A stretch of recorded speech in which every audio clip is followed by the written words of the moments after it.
Mike, and then Pete Caspa after Mike.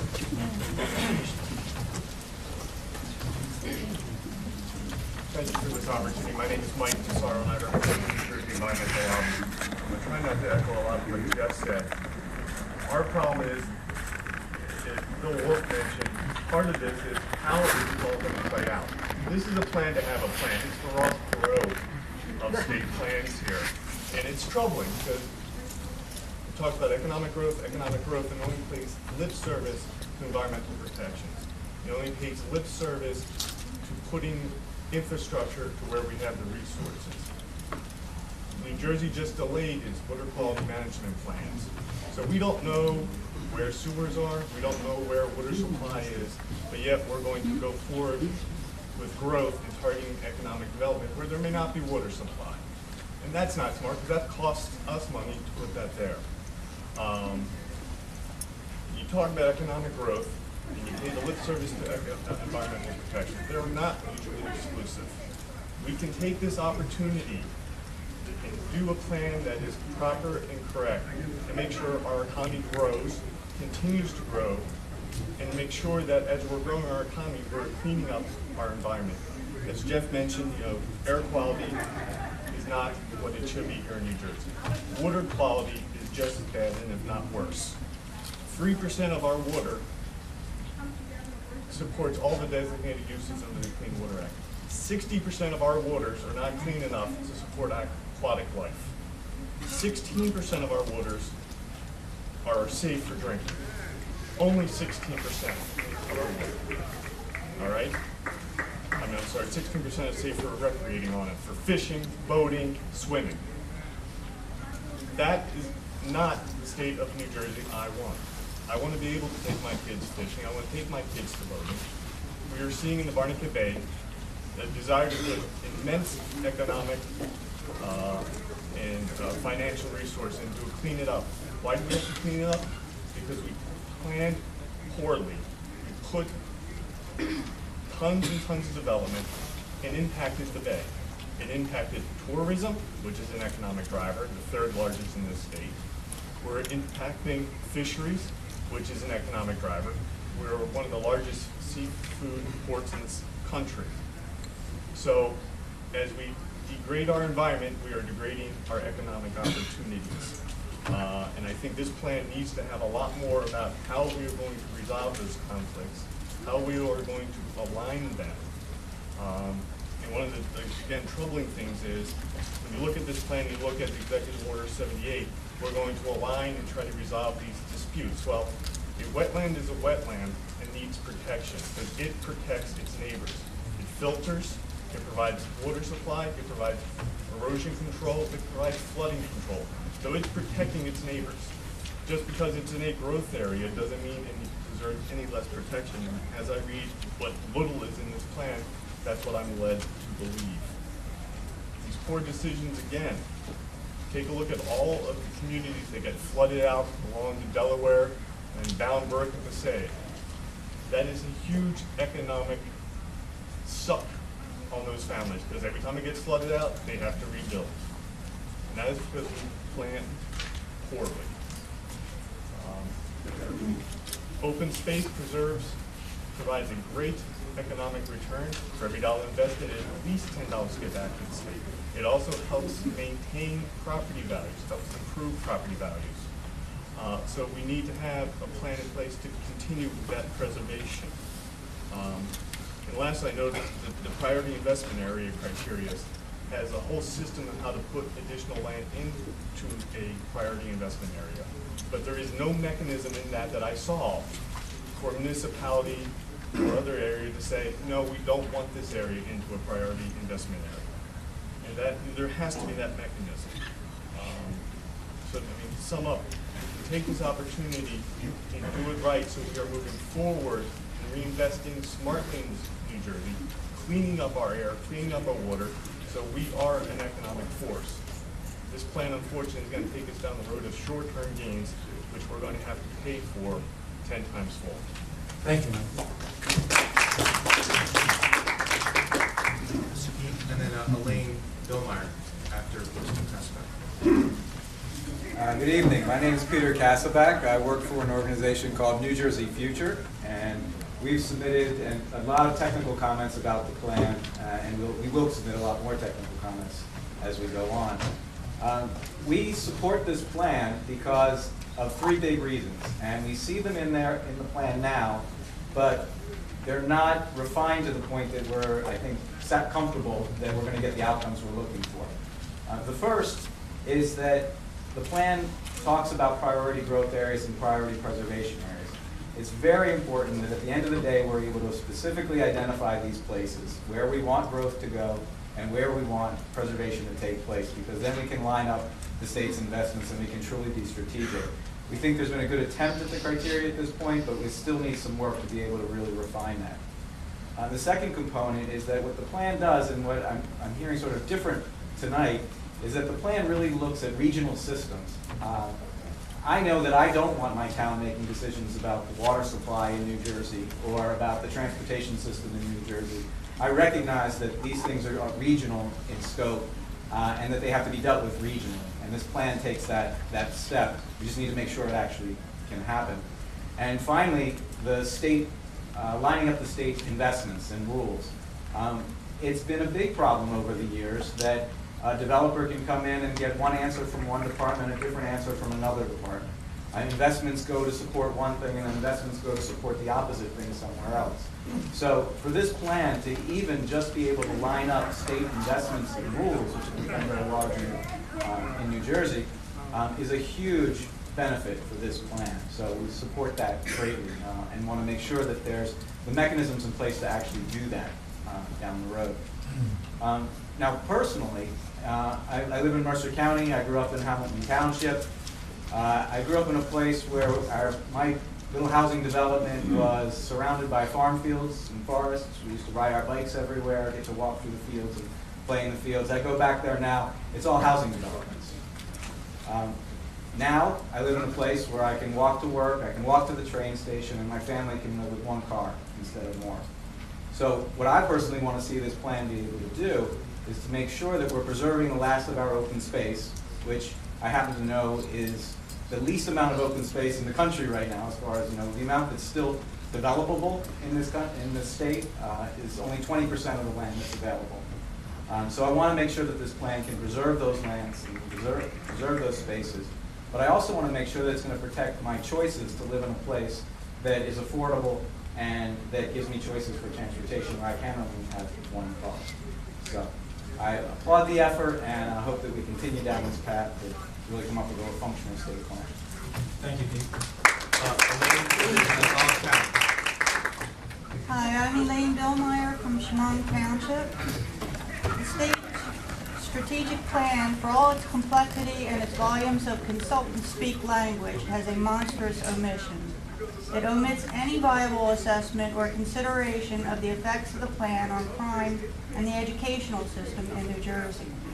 There is no denying the state strategic plan is a document of great breadth and scope. It asks the citizens of the state to consider sustainable communities, to improve transportation through the development of transit hubs, to consider the preservation of land and protection of the water found throughout the state. It is wondrous to list all of the really great things that the plan envisions, such as the undefined, vibrant regions employing mixed use and spatially efficient housing and business districts, along with the conservation of critical state resources, which is also an undefined term. The vibrant regions they envision are fantasy visions. They do not exist and cannot exist given the current set of issues around crime and education that are wholly bypassed in the plan. In only one instance is the word education used in the context of elementary and secondary educational systems. That can be found on page 16, which states, New Jersey's property tax and school funding arrangement, which relies heavily on local property taxes to fund local public education, is an impediment to sustainable economic growth. This statement must be the definition provided by the social engineer writers of the plan, a vague insight into the obvious. Elsewhere throughout the document, the word education is associated with a modifier of higher, which means beyond secondary. Nor anywhere, not on a single line, on a single page, is the word crime to be found. Did the writers of the plan not find any crime in the vibrant regions? Or did they think by turning a blind eye and a deaf ear with regard to the issue, no one would notice? The vibrant regions fantasy envisioned by the writers of the plan, after moving all of those who live in rural towns and developments into the vibrant regions and returning the rural areas to the rightful owners, the deer, the bear, and the mosquitoes, consist of places like Camden, Trenton, New Brunswick, Patterson, Newark, and the like. Despite the claims of the education experts throughout the state, there is no question that the inner city schools do not provide the same educational experience as do the suburban school systems, and that is a big sticking point in the plan. Nowhere in the plan is there any mention of how to improve the urban schools to bring them online with suburban schools. With graduation rates in Camden hovering about 50% and in Trenton about 70%, there must be a focus on the quality of the schools, teachers, and as importantly, home life.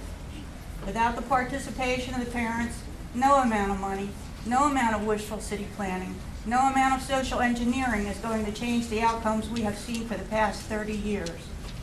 This plan has a big hole in the middle, and there is no prescription in the state strategic plan to fill the hole. The value and credibility of the plan is greatly reduced without addressing these issues. And without addressing these issues, the plan is destined to fail. I recommend the state go back to the drawing board and include the citizens who will pay for this plan in its development. Make sure all their issues are heard and their input is included. Do not go forward with this plan as it is today. Thank you. And then Anthony McCracken after Bob. My name is Bob Talon. I'm from this township. I like a lot of the goals that are in the plan, so I'm not going to come out and say negative, positive things about it. I think it's got some good elements, and it's been commented on so much. But you guys did say you were an advisory board, so you advise different groups, different areas, and that's where I'm going to ask for your help. Our local township, I'm a member of the Watershed Association. One of our local streams that we care for runs through the town of Columbus. It's only about 8.5 miles long, and it ends up in the Delaware River by Roebling, where they're spending like $27 million to clean that area up. But what our Watershed Association did was a study on basins in our township that would come on under the new rules. And we found a lot of deficiencies with groundwater recharge and intersecting groundwater and flowing all year long. Regardless, they're not working, functioning properly. And then we have a rateable that people swim and fish in. And in all the years past, we've never had to be closed down until all these new basins came in the past 2 years. So when these applicants come in and look to get approvals, the rules just aren't being followed. So what I'm asking you to do is when applications come in to a particular community that is already knows about where it's going to develop and knows what it's going to do, that these rules are followed, because they are not being, and I'm telling you, they are not being followed, and pollution is happening in streams that were fishable and swimmable up to 2 years ago are not anymore. So this little microcosm here that you see going on at Barney Bay, you guys have to work that in here. You can't advise that for me. Next. Thank you. Anthony. And then Thomas Rogers after Anthony. Hi, I'm Anthony McCracken, Senior. I am the Assistant Planning Director for Somerset County for a long time. I'm a New Jersey resident most of my life. I've been through a lot of this sort of stuff over the years. And quite frankly, I mean, three cross-acceptance processes. That was a little tough. There were piles of books like this that people didn't read. I'd say my office attended some of the other meetings and made comments there, so I'm not going to stick to a sort of a script or just kind of speak to how I feel about this. And, our formal comments would be, of course.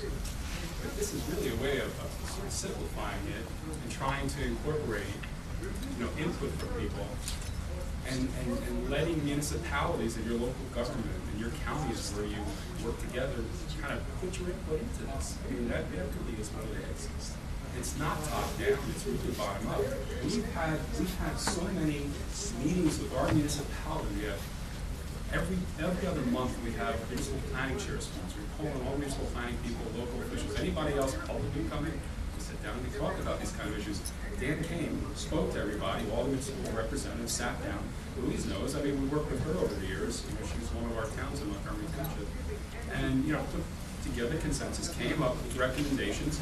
We're gonna package those off, we're gonna send it to the state.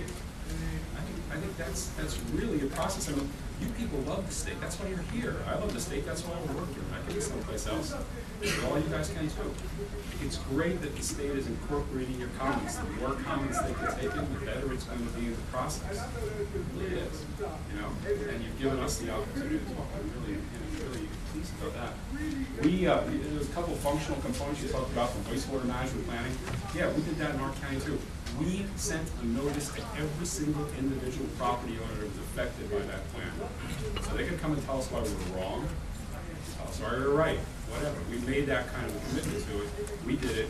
And as far as the gentleman has said that there's no map that shows where sewers are going, yeah. This act that just passed required that within 6 months it be in, as opposed to it dragging along. We got ours in 3 days ago, you know, based on the requirements of CUL. All right? There's more discussion. We can speak later if you have any questions about that. But it's something that got us and many other counties to get something in. Now, there'll be a comment period on that. People can change and make recommendations as to where they want to see that, as long as those service areas are based on good environmental features, land use planning, it's consistent with local, you know, master planning and zoning, and it's consistent with our county master plan. That's how we put it together. And we set up municipal committees with all those folks to then direct us on how to put those plans together. And if the town didn't want it, we didn't include it. If someone complained, we asked them to show us why we were wrong. Wrapped all those up, we sent it in on time to the state. We're very happy that we got that in. We're looking forward to get the next phase of it as soon as possible.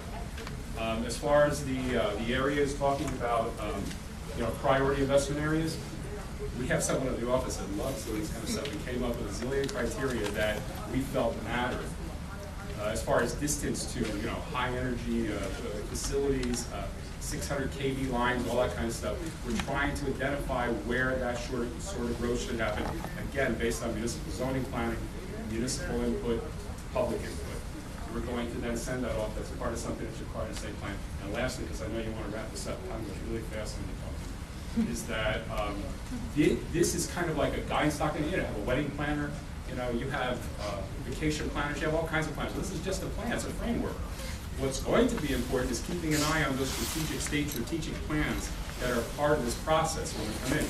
And we suggested to the Office of Planning Advocacy that they also work with those individual departments, DEP, UFC, whatever, in coming up with those kind of functional plans and embrace this and developing a set of matrix to kind of see if they're matching up with this. Some administrations ago, there was a quest for these agencies to speak to each other. It didn't really happen. This plan requires it. So you'll have more input. Make sure that those state agencies are also working and getting their comments into this plan of structure. Thank you, Andrew. For the opportunity. Thank you. Thomas Rogers, Abraham Henzer is after Thomas. Hi, I'm Tom Rogers. I'm from West Hampton, which isn't far from here. I'd like to note for the committee that the lack of emphasis on the return of investment analysis in the state strategic plan document. That lack of emphasis is an ominous indication of the total lack of regard and consideration for the taxpayers who are required to foot the bill for this plan. The word investment, or meaning using tax revenue or money provided by the taxpayers, is mentioned in the plan 61 times. And to show that I'm focusing on the plan, the word investment was used 5 times on page 30, 2 times on 31, 2 times on 32, 4 times on 33 and 34, 6 times on 37, 1 on 38, 1 on 39, 2 on 40, and 1 on 41. Okay. That's a lot of investing done supposedly on the behalf of the taxpayers by nameless bureaucrats, private special interest groups, and environmental zealots, and countless other interested parties. And all of this investment or use of taxpayer dollars is done without any transparency for those most affected, the taxpayers. And from what I can see in the plan, no taxpayer is involved in the decision process other than to be eventually handed a bill via increased taxation. To my limited knowledge, and I admit it's limited, the spending of tax dollars or investment in the plan should require extensive return on investment analysis before any money leaves the Treasury. Commonly, projected internal rates of return are analyzed before moving ahead.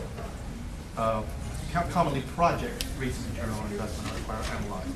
The higher a project's internal rate of return, the more desirable it is to undertake the project, assuming all projects have about the same amount of upfront investment, then the project with the highest internal rate of return would be the one you best undertake.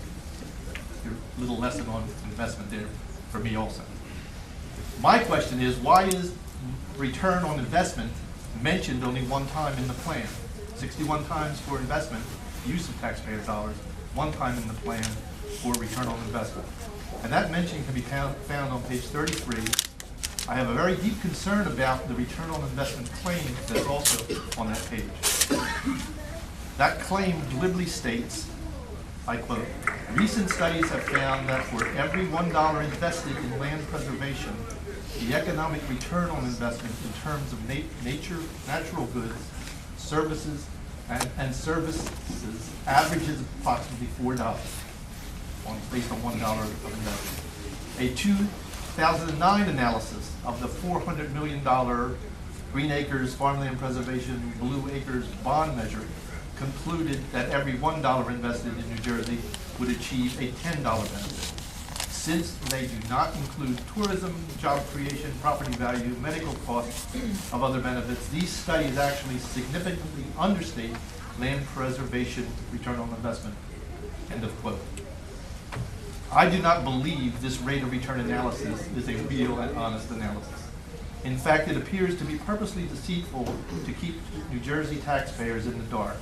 I believe the writers plan to make the strategic plan one that only a small handful of special interests are privy to and have the opportunity to profit from. The entire plan is a lie for friends of those in power to make money at the expense of New Jersey taxpayers. Thanks. There it is. There it is. There it is. In the spirit of a productive meeting, I just want to reinforce something I said during the presentation, is that the investment is in the context of private and public investment. It says so in the mission statement. Just want to make sure everyone heard me the first time. Private meaning the private sector money. Abraham Penzer is the next, and Bill Haney is after. Mr. Penzer. Bill Haney? Yep. Sir. I ask you to indulge me because I can go over by 2 minutes, okay?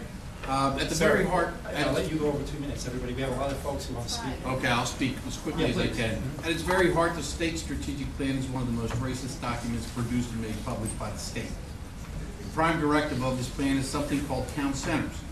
The vision is to create mixed-use, walkable communities in and around transit hubs that include open spaces and sidewalk cafes and shops.